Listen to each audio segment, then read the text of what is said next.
Hello, everybody, and welcome to Plot Unknown. Before we go ahead and get started with today's episode, I just wanted to let you guys know that today's show is brought to you by Audible. So Audible is offering our listeners a free audiobook with a 30-day trial membership. All you need to do to go ahead and get started in listening is go to audibletrial.com/plot and go ahead and browse the unmatched selection of audio programs. Again, all you need to do to go ahead and start listening on your commute or during work or whatever is go ahead and go to audibletrial.com/plot. Hello, everybody, and welcome back to Plot Unknown. My name is Melissa. And I'm Luke. And this week you're listening to the episode Is For Submarine.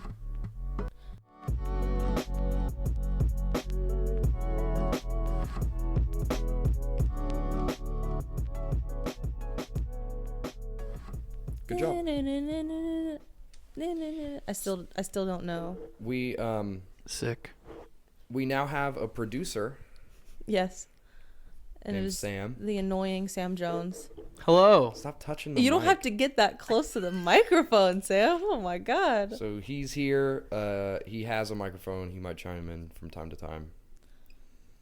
Yeah. Okay, so All right.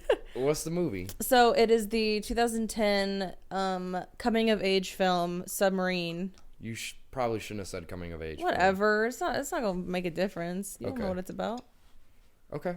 Yeah, it's like a nice little indie flick that's been on Netflix for a while.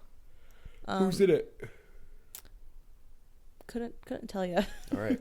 I Works know- out well for me. I know the main character's been in a couple different things, but I don't remember his name. But I'll let y'all know when we start talking about the movie.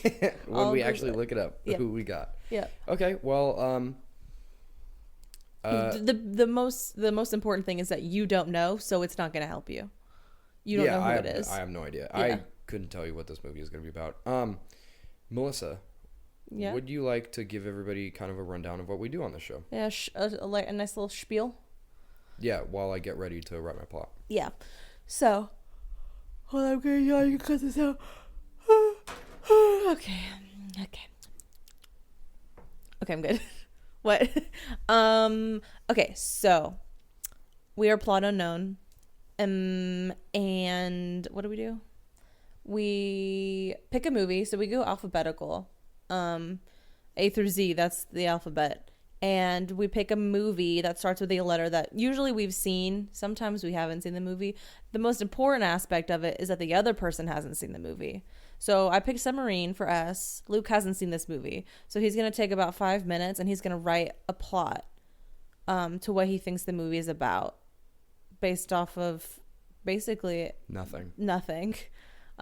He's just gonna go off the title. He's gonna make up a nice little plot. Luke's pretty good at making up plots, so it's probably gonna be okay. And then we will watch the movie, and then we'll come back and we'll discuss Luke's plot and like what he got right, what he got wrong. Give him a score for that, usually pretty low. And then we'll talk about the movie and our feelings of the movie and what we thought, and we'll also rate the movie itself. And yeah, it's a fun time. We watch some good movies, so hopefully you'll like this movie. Hopefully the plot's not bad. Yeah, so roll a clip. Roll the clip. Roll the clip. Roll the clip. Listen, I hope you don't mind, but your mother informs me that you have a girlfriend. Is there anything I can help you with there? I'm not sure yet. I'll let you know. Okay. All right. Yes. Listen, look, I know you think I'm very boring, you know, but once I ripped my vest off in front of a woman and it was very effective, actually. I know. Yeah. It produced a very atavistic response. It's just something to bear in mind. Okay, Lucas, are you ready with your plot? El plot. El Plato? Yes. Hit it. Submarine. In World War II, Jesus Christ. a young man finds himself in the midst of war. As he's about to be shipped off, he finds that he's been selected for a secret mission. That secret mission is submarine janitorial duty. Well, What? it's better than the front lines, at least. I said it was an indie film. What does that have to do with anything? You'll see. When he comes to the submarine, he finds a lovable band of misfits who have little to no experience in war. All aside from the captain, an older gentleman who has seen his fair share of combat. The movie shows him cleaning and the submarine going along its paths, which is a secret to our protagonist. As they near the mission, everybody becomes jumpy, and they find out what they're doing, attacking a German port from the cover of water. As the battle begins, the young janitor finds himself needing to take over combat duties from his fallen friends. And as the battle rages on and the captain is killed in combat, our young protagonist, now a scarred 19-year-old, manages to escape the port and find his way into a nearby German city where he finds an American encampment and escaped home, only to be deployed again. Submarine 2. Submarine Coming 2, soon. the front lines. Yeah. Oh, shit. So- Submarine 2. Too fast, water. Submarine. Too fast, too submarine. Perfect. Too fast, Yeah, exactly. too water. Yeah. So Sam, do you know the plot of this movie? I don't know the plot of this movie, but I know It's not that. it's not what you fucking put. At all. Okay. I appreciated it. You literally went off of the name Submarine. Yeah. What else was I it supposed to sounded go like off of? I don't know. It was also a coming of age story. Yeah, I guess. It sounds like you're talking about fuck. What's that World War II movie Christopher Nolan did? Dunkirk. Yeah. It sounds like you're talking about Dunkirk, but with subs. It's Dunkirk, but with submarines. Sub It's not sandwiches. that at all. Well, we'll see. What'd you say about sandwiches?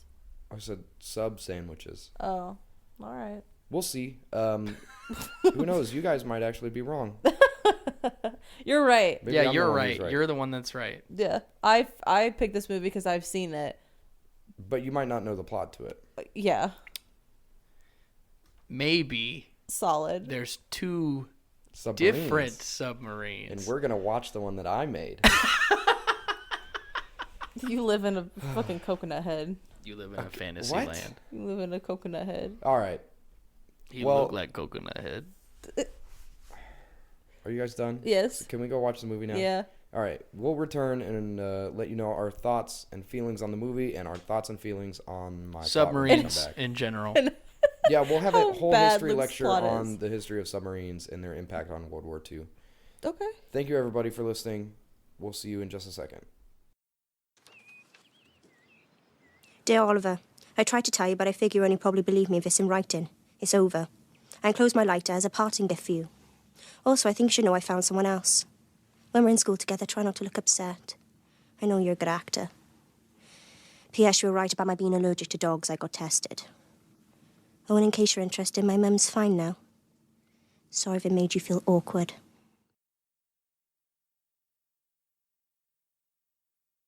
Before we return you to today's program, we just want to remind you that today's show is brought to you by Audible. Audible is offering our listeners a free audiobook with a 30-day trial membership. Just go to audibletrial.com/plot and browse the unmatched selection of audio programs. Download a title free today and start listening. It's that easy. Go to audibletrial.com/plot to get started today. So why Audible? Audible's content includes an unmatched selection of audiobooks, original shows, news, comedy, and more from the leading audiobook publishers, broadcasters, and entertainers. To give you a little taste of what I'm listening to David Lynch's Catching the Big Fish, Meditation, Consciousness, and Creativity, and I'm really enjoying it. I'm listening to it at work, on my commute, while I'm doing chores, and all that kind of stuff. But you don't have to take my recommendation. That's the beautiful thing about it. With your free book, with your trial membership, you can pick anything in Audible's content libraries and pick that and have that for free. So again, just go ahead and go to audibletrial.com/plot. That is audibletrial.com/plot for your free audiobook. And again, we just want to go ahead and thank Audible once again for sponsoring our show today. And now we're going to go ahead and return you to the show.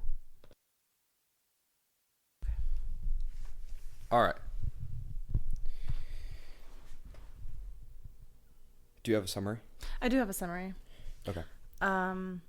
This is by, I'm assuming, Napier's Logs. is what the username sounds like. This is an IMDb summary as always. Precocious Oliver struggles with being popular in school, but when a dark-haired beauty takes interest in him, he's determined to become the best boyfriend in the world. Meanwhile, his parents' already rocky relationship is threatened when his mother's ex-boyfriend moves in next door. Oliver makes some unorthodox plans to ensure that his parents stay together and that Jordana still likes him. That sure is a summary. Yeah, it's very, I don't know, to the point, I guess. Yeah, it's not very detailed. No, But I think that's it makes okay. it seem like it's like a child movie, but it's not. Yeah, so wow. Good pick. Yeah. Good pick. Sorry, I was looking at the IMDb page. That's okay. Yeah. I remember seeing this movie. It's not on Netflix anymore, but it used to be on Netflix. It's not, we had to rent it. Yeah.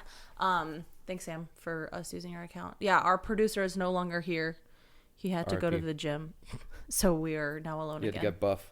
Gotta get buff. Bless you. But yeah, we used his account to purchase or to rent Submarine. But yeah, so it used to be on Netflix. I remember I like saw it a really long time ago, like right when it first came out on Netflix, and I loved it. It's just like a brilliant like coming of age indie like melodrama. It's so good, and it's just like full of like funny like quirks and humor and just like little things. And it's just an all around like super beautifully shot film. Like you can tell Yeah. it's an indie film because it's like so like well done. Yeah, not at all like my summary. No, God, no. Not anything like my plot. So I'm Zero. yeah, 0. Now, if I had said it was a coming of age film before you told me that, then I would give myself like a 2. But no, I'm getting a I don't 0 think that's how it because works. I didn't get anything. No, you just took Submarine and fully went to war. To literal war. Yeah. But that's all right. But yeah, so you liked it. I did.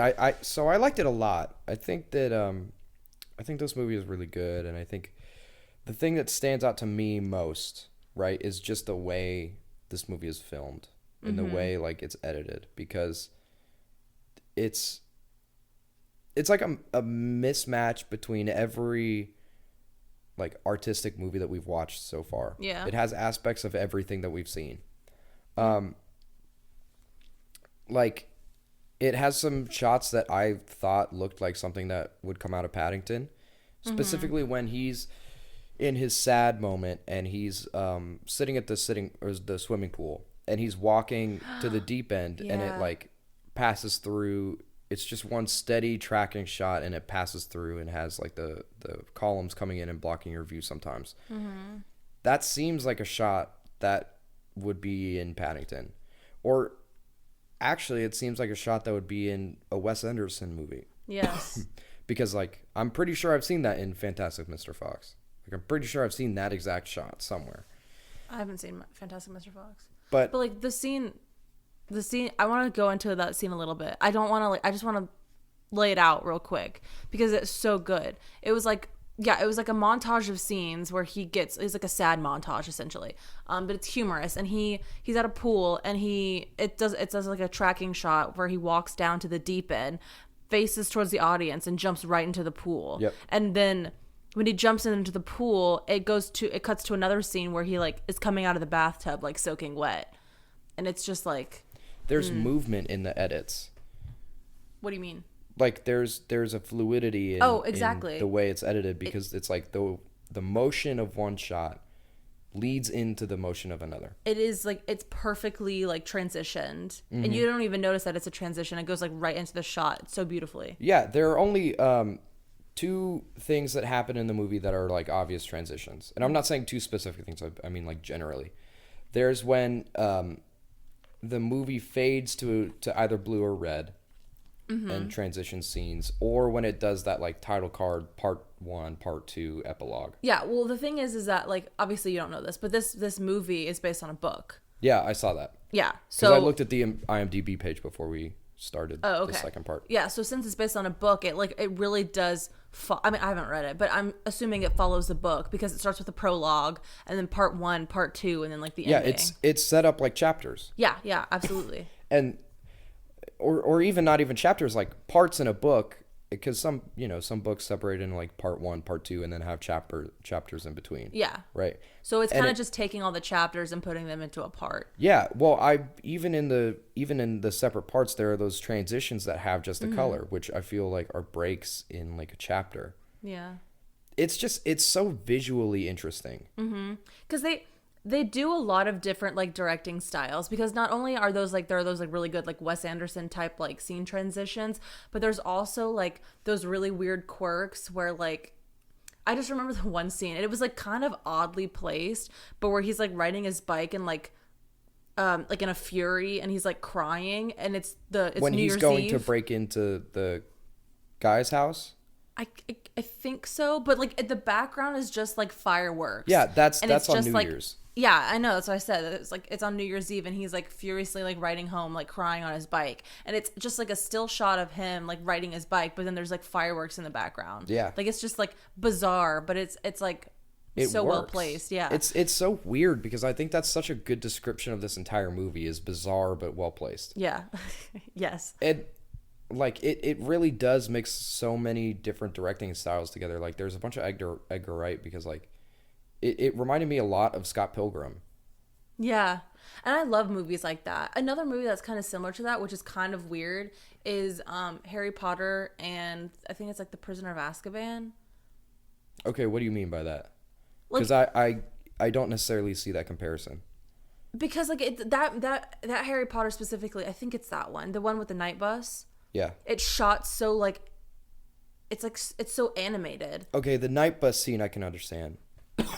I don't know about the rest of that movie, but the night bus scene I definitely understand. Okay, cool. Let me just talk about the night bus scene then. But that's the same thing. It's like the same way as like Scott Pilgrim. It's like very like animated, and not like literally in the sense that like Scott Pilgrim is like a comic book, but it's just like animated, it has a lot of movement and stuff like that. So much movement, but it works like really well. Mm-hmm. Yes. Mm-hmm. Yeah. And man, it's just so good. It's hard to pick out one specific scene, because everything is notable. Yeah. Like every little thing is notable. Like so let's keep talking about, before we move into the humor or anything like that, let's keep talking about the way this movie's shot. Okay. Blues. Yes, a lot of blue. There's so much blue. Movie. That's what I'm saying. So like it's much blue. It's such a melodrama. Yeah, and so much blue, and then blue. Just a little bit of highlight of red. Pretty much the only color that's not black, blue, or gray is what's her name? Oh, Jordana. Jordana's red jacket. Red ass jacket. That's pretty much the only significant use of color, I think. Yeah, because everything is very muted and it's very blue and dark. Like even like Oliver wears black the entire time. Yeah, the only person who doesn't wear black is Chip. Who the fuck is Chip? The kid with the tracksuit. Oh yeah. Because he just wears white the entire time. Well, yeah, but I mean, those aren't really like, that's not a really important character. Well, no, but I'm saying, like, he's, aside from Jordana's jacket, like, he's the only person who doesn't wear black. Well, no, because Oliver's mom doesn't wear black. She wears that, like, white, like, woman's yeah, I guess suit. I'm thinking in terms of, like, the school children. Yeah. Well, yeah, you're right. Everybody else wears black. And then his dad wears, like, muted beiges. Yeah. Because he's supposed to be, like, boring. Yeah. But, yeah, no, Jordana's supposed to be this kind of, like, essentially, like, a light in Oliver's life. That's why she's like presented with a bright ass red color when everything else is like blue and dark. Yeah. Yeah. It also goes along with like the title cards because they're either blue or red. Yeah, exactly. So I mean, all of the color choices are interrelated. And it's been a long time since we've gotten to talk about color. Our favorite thing. We've lost sight of it. Symbolism and color. Yeah, but like there's a lot of that. Yeah. There's a lot of just really specific choices with color and with framing and all that kind of stuff in this movie. Did you also notice, like, I think there's only like one or two, but like the fourth wall breaks? Mm-hmm. In the very beginning of the movie, he like mentions looks a at scene the camera. transition. He looks at the camera, yeah. But there's also like where he talks about a scene transition, and then the scene transition happens. And then the third one was where he's like, in a biopic of my my movie, like I would want it to be a craning shot upwards, but since I don't have that kind of like money I'll just zoom out. And yeah, and the shot zooms out. Oh man, that is such it's such a good perfect movie. thing. Yeah. And I think so I think that's a good kind of segue into the humor in this movie. And the main point that the main takeaway point that I have of the way that the humor in this movie works is just irony. There's so much fucking irony in this movie. Like when she talks about there's a scene where Oliver is talking about how his mom thinks that he's paranoid, and then after that he's like, yeah, she thinks I'm paranoid. I found that out by doing a routine search of her room. bedroom. Yeah. And it's just stuff like that. It's like it's a statement like that followed by something that immediately contradicts it. Exactly. Yeah. And there's so much of that in this movie, and it's so great. I think I read it. I think he's autistic. Like I think he's on the autism spectrum, and that's why he's so like that. Yeah. Because I mean, I don't know much about like autism, but I mean a lot. We covered in this show once. We're masters on it. Oh, we're masters on it. Yeah, on I Am Sam. Yeah. I think I saw somewhere. It's probably in the book. Is it a biopic? Is the book a biopic? Yeah, it's a biopic. Okay. Movie. Yeah, it's like a 15. But it's, I mean, Maybe not. Maybe I just saw that somewhere. There's a lot of good humor in this movie. And again, it's like that Wes Anderson, Edgar Wright, Paddington 2 kind of humor. Like the timing of all the jokes is really similar. Mm-hmm. I loved it so much. Yeah. It's the deadpan humor that I fucking love. Yeah. It's just like straight to the point, just like no bullshitting, just like deadpan humor. Yeah. And it's like a lot of the movie is just like it's rude humor on like it's like shitting on another person's expense, but it's like funny. Mm-hmm. Like when like Oliver always like shit talks Jordana's face. He's like, your skin looks really bad. Your skin looks really bad right now. You shouldn't have bought another dog. Like, you're allergic to dogs. Why did you buy another dog? She's like, I fucking like dogs. At the very end. It's just funny. It's funny. It's just like quick, like snappy humor. Yeah, it's good. I think one of the things that stands out to me with that is when he gets in that fight with whatever the guy's name is, and he's like, oh, say Jordan is a slut, and he goes, no, and he looks at him, he goes like, you big fucking gay. Yeah, you big fucking gay. And then it just cuts to him on the ground with a bloody nose. Yeah. It's just stuff like that. Like the humor is so great. Yeah. And it's so like, again, it's the same thing where like, something is so obvious, but he contradicts himself. Because when he's laying on that ground, he's like, next time I see him, I'm going to fucking beat him up, blah, blah. And like, he's obviously not going to. He's just like a little shit. Yeah, I love Oliver. Man, Oliver is everything. Great. Or the fact that he wrote a pamphlet on how to not get bullied. Mm-hmm. When he gets was the bullied. One, yeah. When he gets bullied, that's probably why he wrote a pamphlet on it. Yeah. And actually, now that you say something about how he has autism, it makes sense. A lot of this movie makes sense. Mm-hmm. But I think what's really interesting is that interlaced between all the humor and stuff like that, there really is a good story. Yeah, absolutely. Like at face value, it's a coming of age story of a kid who is a shitty boyfriend. Yeah, but it's so like differently like told than like there's normal so much coming more of to age. it because he, I don't know how to phrase it, but like it's almost understandable why he's trying to juggle all this stuff. Like he makes really dumb decisions, right? But he's worried about his family. He's worried about, because like this is his Things first ever changing. girlfriend. He doesn't know what to do. Yeah. And yeah, he's worried about change specifically. That's the big thing, is he doesn't want anything to change. Like he doesn't like change. Yeah. And so with his parents like marriage crumbling in front of him, and he can't really do anything to stop it, even though he's trying. Same thing with Jordana. Like he notices that like her like kind of like badass like attitude is kind of withering away as they get closer, and as her like, because like one of the parts of the movie was like her mom was diagnosed with like a brain tumor, so that started making her like soft and squishy inside, was what he was saying. He's like, now she's all soft inside, and he doesn't like that change because he liked Jordana the way she was. But which is so people weird. change. Like I thought that whole point of he didn't like her anymore because she wasn't this hard person was so weird, because in the beginning of the movie, when he first introduces her and he's talking about how like, I'm not this bully or whatever, but I can change to like, I can act like that. Mm-hmm. And they're like fucking around with Zoe. Yeah. And he accidentally pushes her into the pond. He feels bad about it. Yeah. But it's like for now that she cares about him, Wait, now Jordana cares about him because he's bullying someone? he doesn't want her. It's What weird. are you talking about? Well, no, now that like she cares about him and is this He no doesn't longer this want badass that. girl, he doesn't want that. Yeah. And it's also what the fuck do you think is gonna happen, dude? Exactly. You bang this girl, you guys spend all your time together, you're dating. Are you not supposed to catch feelings for her? Like, exactly. hello. And He's 15, 16, whatever. Oh, gotcha. Cut that all out.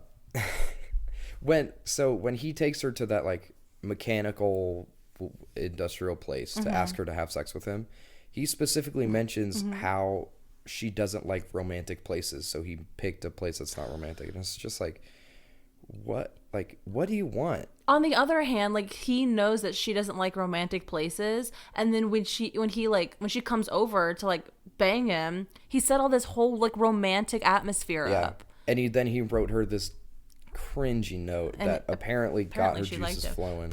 But when he got like put like balloons and like candles and rose petals on this bed, and she goes, "Oh my god, you're a fucking serial killer." Yeah, and very leaves. American Beauty. I know. Yeah. Everything with rose petals just reminds you of American Beauty. Yeah, as it should. Yeah. Duh. But man, like, everything in this movie is just so great. It's so good. And I can't believe this is an actual story about somebody's life. Like, I'm sure it's embellished some. Yeah. But, like, I can't should read the believe book. it's a fucking story about somebody's life. Because Yeah. everything seems like it is perfectly crafted to be a movie. Yeah. Some people's lives are like that, where just like shit goes so bad shit that it's just like, this has to be a movie. Mm-hmm. And then you can just write a book about it and make it into a movie. Man. Because like, could you imagine like the luck of like someone's like ex-boy, like your mom's ex-boyfriend moving in across the street To the house that she lived in when she was a kid. Yeah. And Who's a mystic. who's fucking crazy. And her husband have already like had a falling out. Yeah. Essentially. And now this happens. And so she's going to move on to him. Yeah. And the whole, oh my God, one of like the funniest scenes that like, it's not like a laugh out loud scene, but it's like it's humorous, is when he like gets smoke inhalation, passes out essentially, and then gets brought back to the house, wakes up, and they're like, you know, like, we've talked about what happened last night. As like, do you want to talk about anything? And his mom was like, what's his name? Graham. I gave Graham a hand job. Do you want to talk about it? Like, do you have any questions? Yeah. And that kind of just like solved everything. It's so funny that his dad is like, yeah, no, I don't think we need to talk about it, because he's just this pushover who's like sad about everything. Yeah. And she's like, no, we do. I gave him a hand job. I gave him a handy. Yeah. It's funny. You know, this, I don't think you'll have a lot of context for it because you haven't seen this movie. I mean, you will later on. But Graham looked like fucking Ben Stiller from Zoolander. Like with that dumb hair. I mean, I know, I've seen that. I have seen posters for that movie. I know what you're talking about. Yeah, he does, but though. he looks like, that's who I couldn't stop thinking about him. Yeah. Oh my God. The first funny thing was when like they were showing him moving in and they were doing like weird rituals in the backyard. He goes, Yes. Ninjas. Man, that is funny. Or also when his like girlfriend is going down on him and he's doing like karate moves. Yeah. Oh my God, What that is the fuck funny. is that? Wow. Mystics it's are just so crazy. fucking. If you're a psychic, rethink your occupation. Yes. Yeah. If you think you're a psychic, maybe you should stop thinking you're a psychic. Listen, I've met some people that think they're psychics And they're not. and they're weird Yeah, they're wrong. and So, wrong and just spew bullshit. Yeah. Ahem. Yeah, exactly. That's some tea right there. But man, I just love this movie, and I'm so glad that you picked this. I'm glad, because it was kind of obscure, but I again, like, I'm really bad at just thinking of movies that start with the letter that I have, so I have to like look down a list, and I saw that and I was like, I haven't thought about this movie in years, and I remember how much I love this movie. Yeah. And I bet Luke will like it. Yeah, it's very, very good.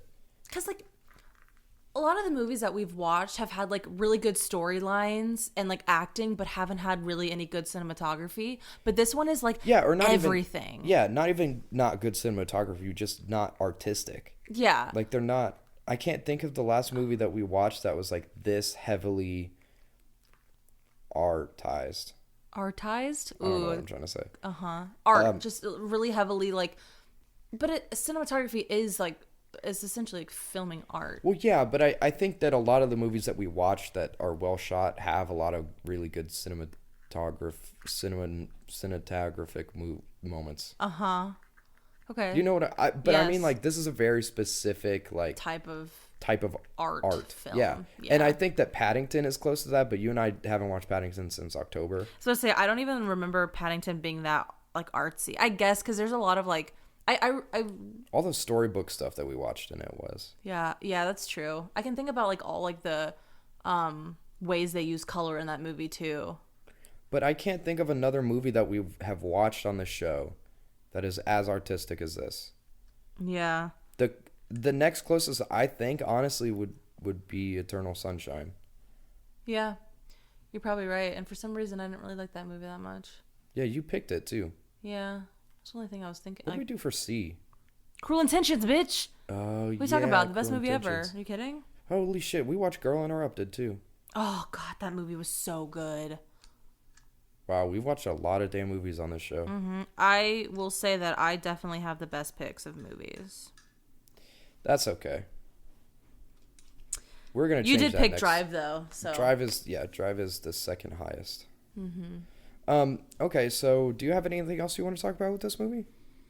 No, I'm really glad I picked it though. This is definitely I think this is one of those that we need to reiterate that like we kind of always forget to tell you guys to go watch the movie, but this is one that you really need to go watch. I mean, this we movie. started like asking like if you would recommend this to a friend, and I would Absolutely. absolutely recommend Absolutely. this because like although it's a coming of an age film of like a 15-year-old, it has like so many adult themes that it's not like a kid movie at all. And it's like, also by just any cost. enjoyable. It I feel is. like a lot of coming of age movies are just kind of boring because you know how they're all going to end. Yeah. But this one was just flat out enjoyable. But this had like two different storylines that kind of like intermingled. yeah. So it kind of kept you on your toes and like it was just enjoyable. Like there's a good mix of like sadness and melancholy as well as like humor and like amusement and like joyful things.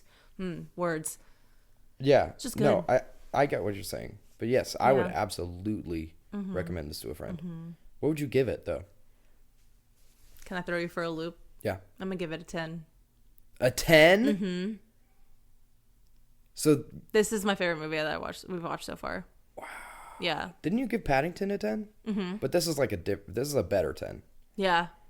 I gave Paddington 2 a 10 because we were with Justin and I couldn't not give it a I think 10. I gave it a 9.5. I still would give it a 9.5. Yeah. I think I'm gonna give this one a 9.5. Really? I'm so Yeah. glad. It's I think it goes Paddington 2, Drive, and then this movie. Yeah. You gave Drive like a 9 though, didn't you? If I gave Drive a 9, I'm retroactively giving it a 9.5 Okay. because I want did. this movie to be right next to Drive. Yeah. I'm gonna give it a 10. Wow, that's I- a big deal. That's a gold star right there. I really want to change Paddington too because literally I loved Paddington. Don't get me wrong, it was a fantastic movie. You were like really gung ho on the 10 for that movie. I know, but it was just because Justin was there and I wanted to make him happy. All 'Cause right, I love everybody, Justin. mark your notebooks. Melissa's changing her Paddington 2 her to a 9.5. only other 10 to a 9.5. Because Submarine needs the best. Yeah. I can think about every scene in this movie and I can't think about like anything I would change. It's just like so brilliant. And you know who I don't even know. First off, I don't think the guy who directed this has directed another it's movie Richard since. Ayoade. This guy. He's I think so he's familiar. only done like TV shows. Yeah, he's like I was he's looking a at his Wikipedia comedian. page. But damn, you should get back into directing. Yeah, dude. Because this movie was fucking amazing. It's got an 88% on Rotten Tomatoes, which isn't That bad seems at all. low. It seems low, yeah. But I mean, it's Rotten Tomatoes. But I wanted to say, since I told you guys we would find it, the main guy's name is Craig Roberts, the actor. He was in a really good movie that is on Netflix because I think it's a Netflix original called The Fundamentals of Caring. It's I've heard of it, I so haven't fucking seen good. it. Oh, We're gonna no, watch it for yeah. F because that movie is fucking amazing too. We didn't talk about submarines themselves on this episode, and for that we apologize. We didn't. They didn't. Why do you think this movie was called Submarine? I don't know, but there was a lot of submarines in that movie. He talked about A lot of pictures and stuff like that of Mm-hmm. submarines. He also lived by an ocean. His Yeah. dad was a marine biologist. But they never mentioned like a submarine really. They did mention something about like feeling like an underwater vessel kind of thing. Yeah, I mean there were little oh shit. There wasn't like a full like explanation, obviously. Yeah, there were little like mentions. They never said the word submarine, I think, but they like danced around it. Yeah. Just weird. Whatever. That's a stylistic I like choice. that. Me I too. like that it hints at it. Like you already know because it's the But title. it never says submarine. Yeah. It's really interesting. Okay. Well, that's gonna do it for us. I think a 9.5 and a 10. Mm-hmm. That should tell you something to go watch this movie. That actually might, now with you changing your Paddington 2 score. I don't remember what you gave Drive. I gave Drive a 9. Then this is the highest average rated movie that we have so far. I'm glad. It deserves it. Go watch this movie. It's on nothing. You can go rent it. It's worth $4. Yeah, it's $4 Absolutely to rent, worth dude. $4. Or you could just, I don't condone this by any means, but you could just find a website and just stream We haven't it. done that in a while. We haven't. We did that for American Beauty. I think that was it. Yeah, we've been good children. Because everything else was we either rented or it was on like Netflix or Hulu Yeah, exactly. So or just Amazon Prime. please go listen. Please go watch this movie. Please go listen. Listen to the movie too, but also watch it. Yeah. Well, listen to this podcast. Yeah. Also, you can give us a rating and review on iTunes.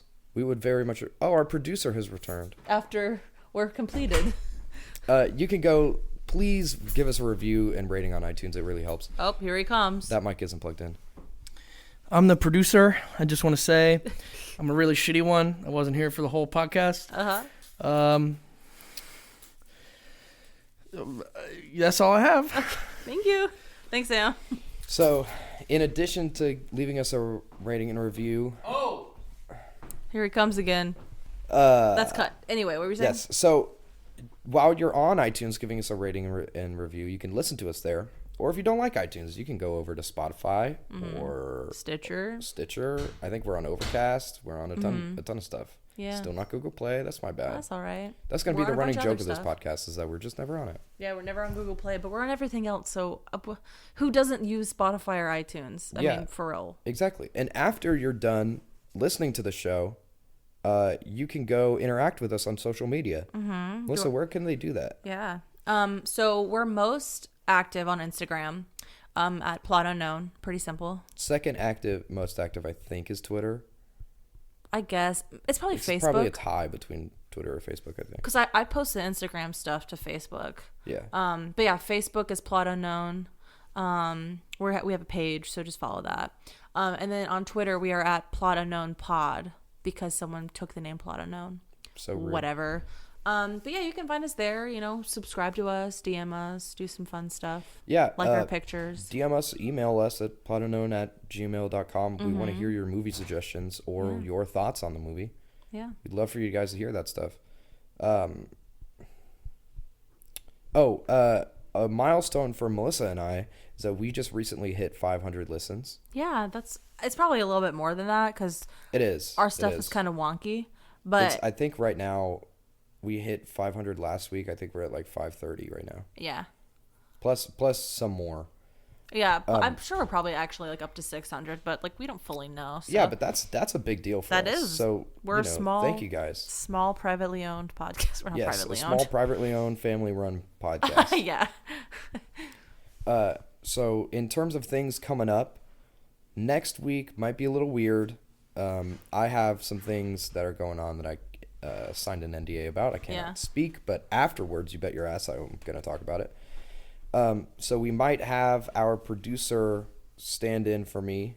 That's true. I might have to deal with Sam's ass for a whole podcast. I'm still picking By the movie. myself. I'm still picking the movie, but It's giving me a very don't worry. sad look. We'll all be regular. What's after T? W. W. No, isn't it not? T-U. U. I have you, and I don't know what I'm picking, so. U-boat. Okay, so Shut up. after next week, it's going to be a couple more weeks until we have our producer back on as an actual guest instead of just a producer role. Yeah, Sam's on for W. W. Well, no, he's on for V. Are you on for W or are you on for V? Technically, it's V, but You're on for W. yeah. Okay, and then that is, technically speaking, very technically speaking, the last guest we have this season.